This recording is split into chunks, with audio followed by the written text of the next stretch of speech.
Well, good evening, ladies and gentlemen. Thank you for joining us for another edition of Let's Talk Genealogy with your host, Desi L. Campbell.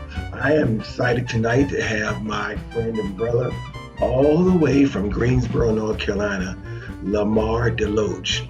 Lamar Deloach is a native of Northampton County, North Carolina.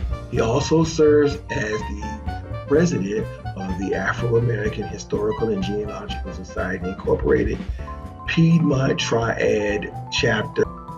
Lamar will focus on Native American tribes from North Carolina and surrounding states.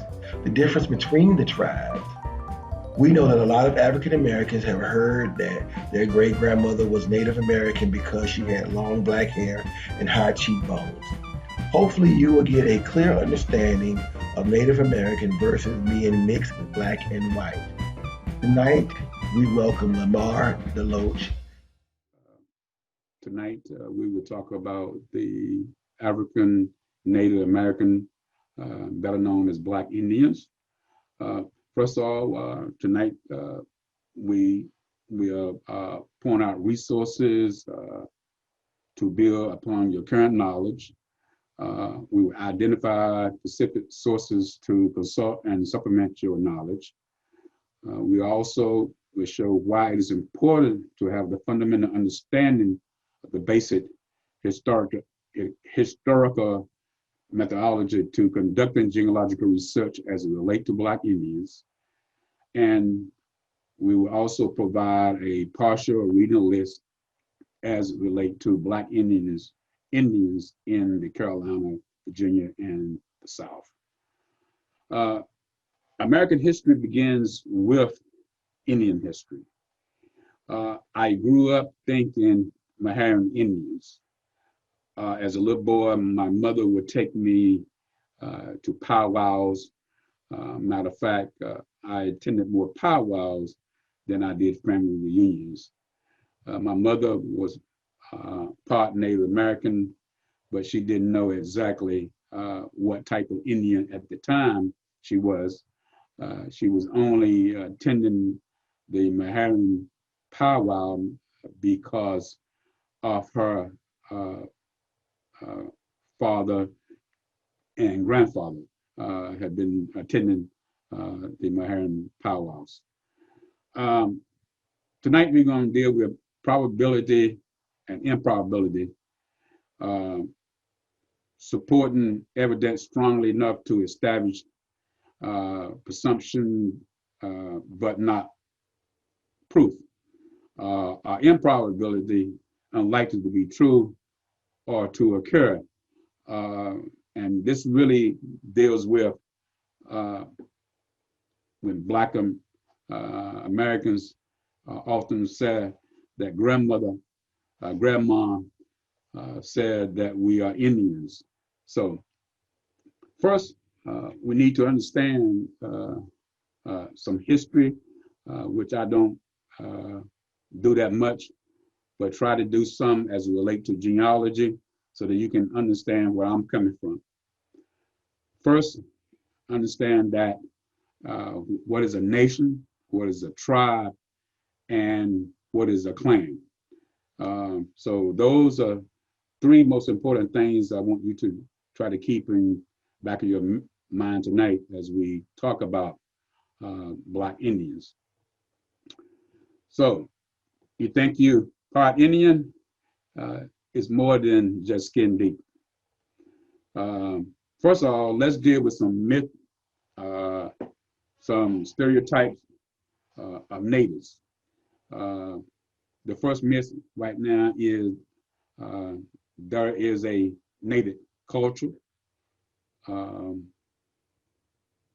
Second, we talk about most people want to be involved with native. They're looking for a free ride using the government or other welfare benefits. Third, Native Americans is a proper term. Mascot, honor natives, and Native American get rich because of Indian gaming. Six, basically, we have natives sold Manhattan, they're New York for $24 worth for trinkets. And then we look at people are interested in being Native Americans, looking at free college. And then they look at about how to join the tribe in DNA. So again, tonight we were going to cover a variety of things as it relate to Native American. Again, when we talk about Native culture, we have a tendency to look at the Western Indians and think that they're all pretty much alike. For instance, we look at the cowboy picture and we see Native Americans in teepees, and we assume that right then and there that all Indians live in teepees, and et cetera. So we have a myth when it comes to dealing with that. As I stated before, we also look at thinking that, hey, well, most of the Indians casinos right now, we'll get paid money if we can prove that we are Native Americans and that type of thing. So we have a lot of myth. So I'm not going to get in and talk about all of them, but as we go through the presentation tonight, we will talk about some of these things and what you see really. Here's a picture of a complete family. You have two young boys. In the middle is their mother, and then you also have their grandparents, their grandmother and their grandfather. And this is a real picture, which is housed in the museum in Washington, D.C. archives. So this is a real picture of a Native family. Native Americans also is referred to as people of color. We have people such as Paul Cuffey from New England, Crystal Addicts, who we pretty much is familiar with. Frederick Douglass, we're familiar with him. Rosa Parks, we also is aware of him and her, I'm sorry, and also Jimi Hendrix. I always wonder why Jimmy would dress so colorful in his performance.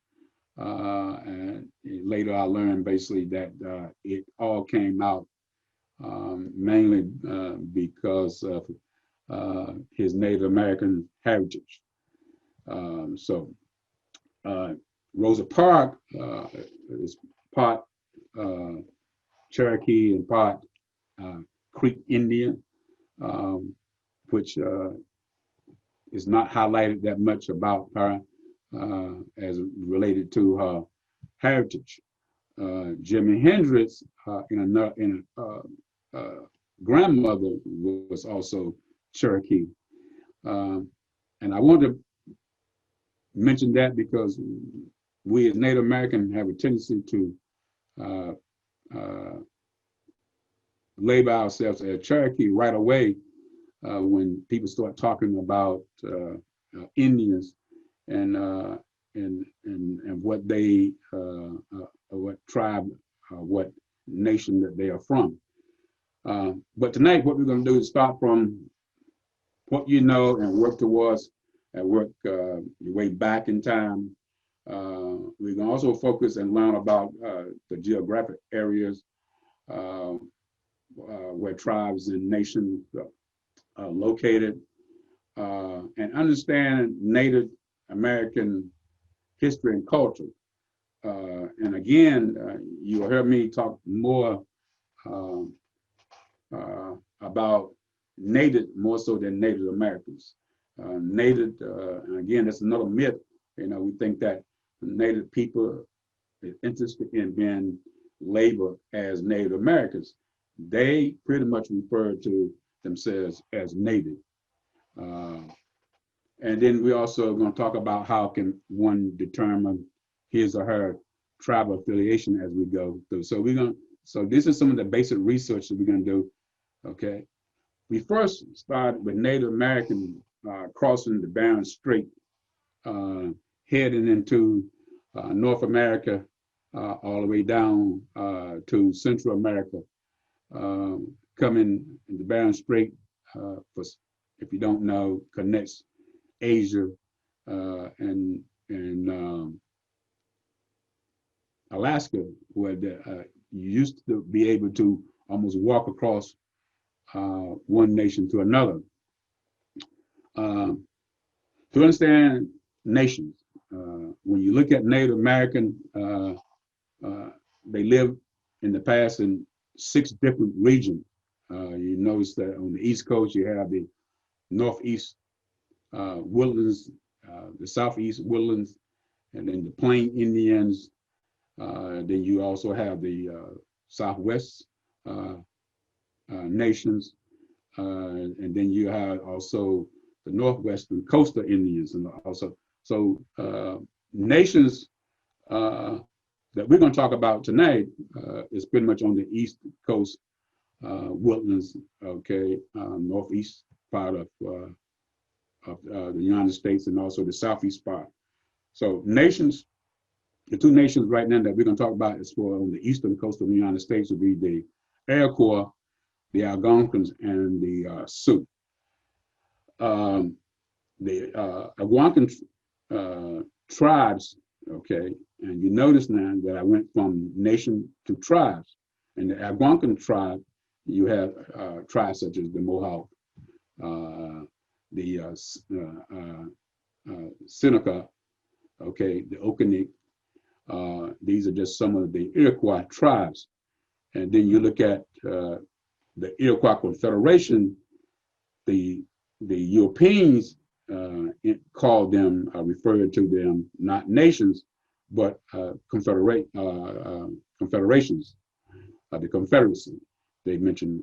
And you'll see where they are located. This is the state of New York, and you can kind of see where the tribes are located for the Iroquois nation.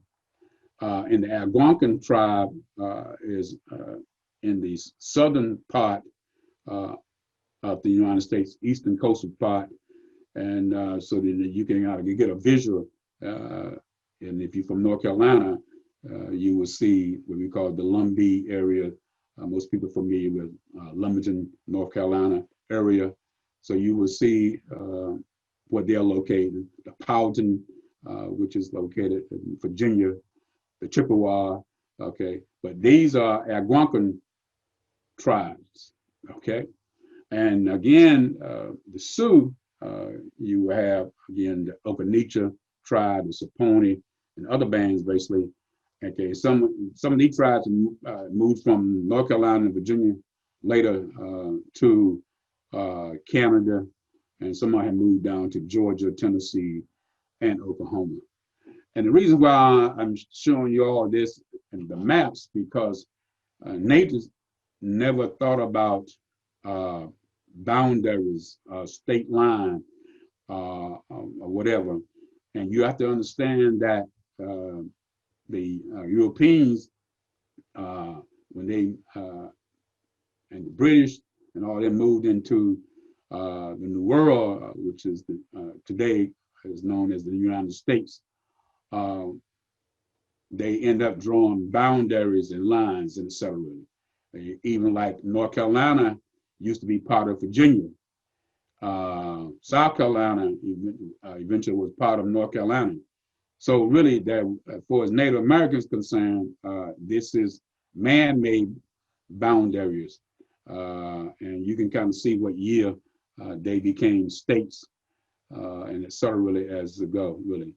The Carolinas, really, King Charles II started the Carolina colonies, and he did that mainly to keep out the French and the Spanish people. Then, like I said, as it grew, eventually it separated into North Carolina and South Carolina. And then the South Carolina grew very quickly into good farmland in the harbor area. Indian village, again, as I mentioned earlier, we talked about the myth, and most people have a tendency to think that natives lived in teepees. The natives basically lived in called long houses. Uh, uh, some of them pretty much live in houses that some of the Europeans lived in. But this is kind of give you an idea of what an Indian village looked like during the 1500s and the 1600s. Kind of give you an idea about that. During the 1500s, Sir Walter Raleigh led the first settlement in North America. The first Roanoke colony was established by Governor Lane in 1585. That failed. Sir Francis Drake, Englishman, really evacuated the Roanoke colony. The Roanoke colony was on the coastal part of North Carolina at the time. And then in 1587, the second colony that was led by John White, and later that disappeared, and that became known as the Lost Colony. And so in 1590, when they came back looking for the colony, they saw a sign on the tree saying Powhatan, and that's where we get into dealing with today on the eastern part of North Carolina with the Lost Colony. And etc. And this is really important. Later, I'll get more in depth into this and what happened here, especially with Sir Francis Drake. What you see here is again the coastal part of North Carolina, down near the Manteo area. You see the Croatan Sound. That's where the Lost Colony has set up. But when they came back, again, they saw that sign saying Powhatan. And today they are saying that what that meant was that they had moved in land, more so inland near the Windsor area, and up there near Windsor area, more towards the inland Indians known as the Tuscarora Indians area, up near Burt T. County, North Carolina. So that's what they are saying today. What happened to the Powhatan Indians? It is still being researched.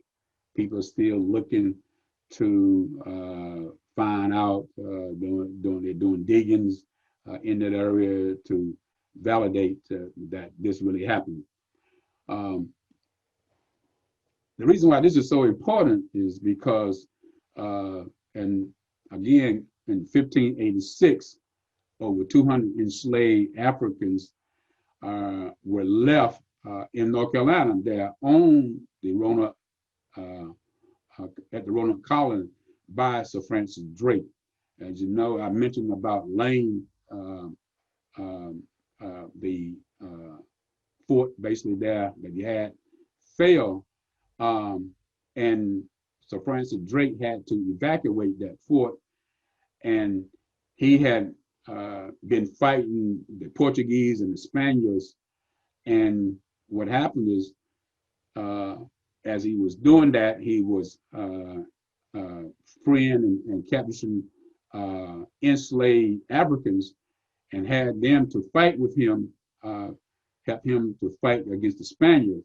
But when he came to the Roanoke colonies, he had to lead them there to make room for the people that, and for Lane and his troops, so that they could return back to England. And so really, he left fully armed enslaved Africans there in the Roanoke colony area in North Carolina. Now, this is the first evidence of saying that Africans, people of color, basically have really stepped foot on the coast of North America. So the question is, well, what happened to them? Well, again, we assume that they kind of blended in with some of the people from the core town. We assume that they spread up and down the coastal part there of North America, running from Virginia all the way down to the Petey River there in South Carolina. So again, this is the first, I would say, intermixing of the colony and the natives that were living in the area, because when the English returned, they said that they eventually saw Indians with blue eyes and even some with darker complexion than the natives, and etc. So again, this is a validated fact of the first Africans landing basically in North America. We are familiar with the 20 enslaved African that was aboard the Dutchman ship that arrived in Virginia in 1619, which is like almost 20 some odd years later, and so forth down the line, really. But during the 1600s, you had different colonial wars with the Tussara, the Yamasee, and other Indian nations that led to enslavement and relocation of thousands of natives. You also had other things that came into play during that time too. You had diseases that the Europeans was bringing in, and what it was causing were a lot of illness and sickness that was taking place that eventually changed the whole landscape as far as Native Americans. What I mean by that is that the males were dying off because they were the one that was mingling pretty much with the new arrivals to the new land, and they were pretty much dying off. So you had problems with that going on. What you also had the marriage of the enslaved Africans as it relates to the native women that were already on the islands also. Okay. Now, the three most important things in dealing with Native American history is location, document, and verify, and think really outside the box. First of all, when you look at tribes of Indian nations, okay, there were hundreds, thousands, hundreds of nations, thousands of tribes, okay? And then inside of the tribes, they were broken down into clans. So this is west coast part of the United States. And if you look at the top part there, you see Blackfoot Indians. I want you to kind of keep that in your back of your mind. Located there in the Montana area and also Canada area. And then if you look on the eastern part of the United States, again, you'll see the Cherokees, okay, the Choctaw Indians on the coast. So I want you to see a map so that you can see the different nations, the different tribes and the different clans of Indians. Now, the Blackfoot Indians, going back to, again, another myth, probability case, Grandma said that we are Blackfoot Indians. Well, if you're on the eastern coast of the United States, over to the Atlantic Ocean side of the United States, it's almost impossible that you are a Blackfoot Indian. Here is a map again on the western coast showing the nation, as the whites refer to the Blackfoot Confederacy, and you'll see that they were located in Montana and in the Alberta, Canada area. That's going to do it for this edition of Let's Talk Genealogy. Join us next week as we continue to talk about Native American heritage. Until next time, make it a great day or not. Good choice.